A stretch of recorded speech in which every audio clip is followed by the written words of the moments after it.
Hey everyone, RogueGold here, and today I want to talk a bit about Descent. Year 5 Season 1 has been live for roughly 2 weeks now, and so, now that everybody has had the opportunity to check out this new game mode, you've likely seen heavy discussion about it. People sharing their thoughts on the overall experience, the difficulty of the mode, the rewards, several different topics, and that has been great to see. If you know me, you know I love discussion. It's one of the main reasons I made this channel. So the focus of this video is going to be just that. I want to share some of the thoughts I have formulated about Descent, present some of the changes that I personally think would be very interesting to see, and of course invite you all to respond to my thoughts as well as share your own down below. Should be fun. If you like the video, consider clicking that subscribe button to keep up with all the latest with the Division, and let's get into this. So where I want to begin with is very plainly the singular biggest change I think Descent needs to receive. I don't want to bury this later on in the video because if there is one point I want anybody listening to walk away from this video with, it's this. I believe that Descent sorely needs a save and return feature. Now I want to clarify that I am not asking for checkpoints here. I've seen some people around the community petitioning for Descent to receive checkpoints, perhaps similar in concept to the way we see Summit do things, where if you die, you don't fully reset to floor 1, rather you just go back to the nearest checkpoint of 3, as each set of 10 floors goes 3, 6, 9 as for where you can save at. I don't want that. I think the entire point, and even the appeal of Descent, is seeing how far you can go. The stakes are heightened, there is uncertainty, hazards, and zany build combinations we get to make, and the fact that you only have one life in all of that is what gives Descent its fun factor, at least for me personally. Plus, I don't even know how checkpoints would work if Descent doesn't have an ending. Eventually, wouldn't everyone just become stuck at a certain loop due to difficulty? I don't know. The point is that checkpoints are a no from me personally. However, one of the biggest issues that I have run into, and I know I've heard many have run into as well, is the sheer time commitment the mode asks of you. It's awesome that these runs are long, meaningful, you actually have to put some planning and thought into each decision as it will impact your entire match. That said, this is still a video game, and for 99% of the people playing it, they unfortunately don't have 8 hours to set aside just to tackle a singular Descent run, which is no exaggeration how much time you need to allot if you want to push some of the higher leaderboard standings. Loop 30. 35, 40, it will legitimately take you the better part of a day to climb that high. And that is just not realistic to ask of people to do for a number of reasons. Real life obligations, healthy play session durations, attention spans, right? It's simply not realistic. And so, for all of those reasons, I think a save and return feature is sorely needed. Now to clarify, once again, this would not act as a checkpoint, but in theory, this would simply allow you to, when you reach a new loop and you're standing in the lobby area with the buy station and the restock crates and all of that, to approach the little monolith and say, hey, I'm going to back out of Descent for now, and either log off or return to the main game, and then when you return, you'd be in exactly the same spot on that loop with all of the weapons and talents you've collected so far. But let's say that if you were to do that, and then you enter into the first room after that and die right away, you would not respawn back at the lobby. Your run would still be over. This feature would exist simply to cut down on those huge play session commitments that Descent currently asks of any player who wants to seriously try and climb the leaderboards. And I know, at least for myself, having that in the game would give me a huge boost of motivation, because already in the 2 weeks that this mode has been out, I've had moments where I'm like, man, I'd love to run Descent right now, but it's 9 o'clock at night, and I refuse to start investing my time into it only to have to log off simply because I'm exhausted and want to go to bed. Whereas if this feature existed, I could say, alright, sweet, I'm going to get past the Nemesis right now, tomorrow morning, maybe I can climb towards loop 10, and then that next afternoon, I can keep going from there. I just think the existence of a save and return feature would bring a huge wave of motivation for players to engage with the mode. I know for me, my current highest solo run was loop 17, and I likely would have gotten to 20 at least, but it was closing in on 1 in the morning, and I was just so tired that I started to play more recklessly, and bam, next thing you know I was dead. And honestly, I hardly even cared that I died because I was just glad that I could go to bed without feeling guilty about abandoning a run. So I know that was all very long-winded, but I feel very strongly about the need for this type of a feature, and I imagine a lot of you will as well. I'm hoping that this is within the dev's ability to implement something like this. I have a feeling the tricky part would be figuring out how that works with group runs,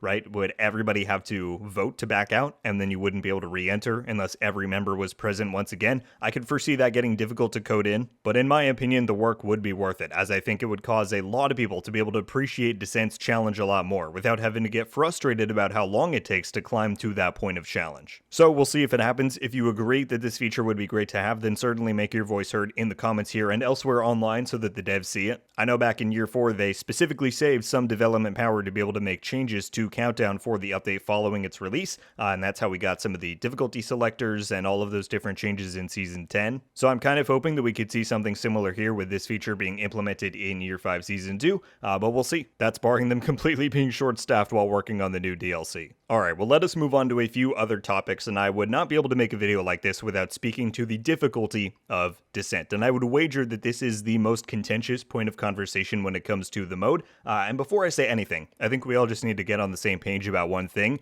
Regardless of what game or experience it is all but impossible to make a singular difficulty mode for something that everybody will agree upon. Now, I think there are outliers that the majority of people are agreeing are currently overtuned, and that all should totally get addressed, but trying to make a scaling mode that is welcoming enough to new players while being difficult enough to make veterans interested is impossible. In my opinion, I personally really like Descent's current difficulty level. Again, setting those outliers aside, and we'll talk about those in a moment, but I enjoy how it currently feels to run through Descent. I think the early levels have NPCs that die plenty quickly, but can still bite if you're too reckless, and then as you get through the Nemesis and onward, they're definitely a real threat. But so long as you're putting some thought into the build you're assembling, you can still deal a lot of damage too. So again, I'm sure some people listening are frustrated by me saying that, as they think it's too hard or whatever the case may be, but my viewpoint solely comes from the perspective of a more veteran and hardcore player, and I recognize that 100% my perspective can't and doesn't reflect a large percentage of the player base. And I know there are many who think the mode is currently too difficult. I do have a suspicion that some of that opinion will change over time. I think Descent is absolutely one of those experiences that you really need to play a few times, even more than a few, to really start getting the hang of it. Learn the rooms, learn how the spawns work, learn what's available in the talent pool, learn what works well together. There's honestly a lot to Descent that I don't think can be fully grasped unless you've really done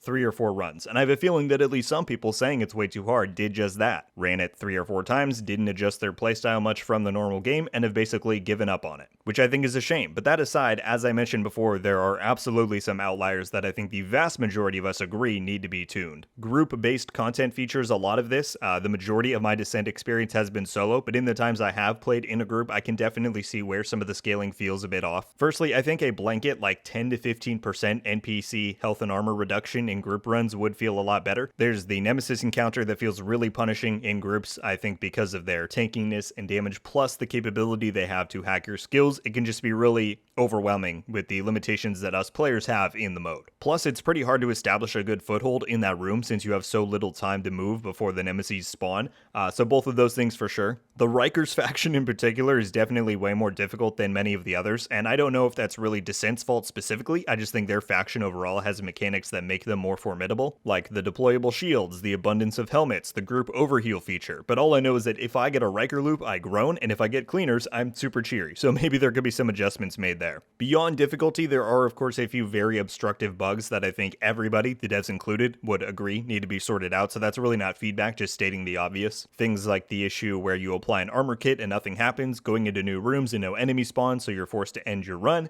certain spots where you can get shot through cover, all of that definitely needs to be sorted out. And then these last things that come to mind to quickly mention are pretty nitpicky, but I think would just enhance the experience a bit, and that is that at the out-of-mode NSA station and at the in-match lobby buy station, it would be really nice to have a tab or something where we can view the upgrades that we've already bought, because currently once you max out a perk or category, it just disappears, and without any way to see what's been bought, you're basically just going off of memory. So I think it would just be a nice change to be able to see those past bonuses that we've unlocked, especially at the NSA store. And honestly, guys, I think that is about the extent of the feedback I can think to give. I know rewards are a big one for many. I'm almost certain that rebalances are going to be made there anyway, so I don't really feel a huge urge to spend a bunch of time on it. The XP you get, I think, is solid, but I do think they just need to rethink which caches are given and for what accomplishments each run. But overall, those are my thoughts and feedback on the Descent mode that has now been fully released. I think a save and return feature is the singular most needed addition, but of course also taking a look at difficulty and rewards can't hurt, and without a doubt, the bugs in the mode need to be addressed sooner rather than later. But as a whole, I've been having a lot of fun with Descent. I know it's not everybody's cup of tea, but I really like that feeling of pushing yourself to the limit. You've only got one life, but it would be better if I could save and come back. But I don't know if there's ever been another Division experience where I cared so much about the leaderboards and my standing on them. Obviously, that's due in part to the patches that are available for scoring high enough, but I also just think it's cool to try and make it as far as you can go. And the fact that you know everybody else is on an even playing field makes it that much more fun and competitive. But yeah, I'm going to end it off here, folks. I highly encourage you all to leave your own thoughts on the Descent mode in the comments down below. What are some aspects that you've enjoyed about it, and what do you think is in most need of work to make it more appealing to you? I'll definitely be curious to see people's responses to what I think is the most critical area of improvement, which is the save and return, but I have a feeling that most people will say the difficulty, so we'll see. Regardless, leave it all down below. Can't wait to read through it. That's going to do it for me today, everyone. Thank you all so much for watching. I'll see you in the next one. RogueGold. Out.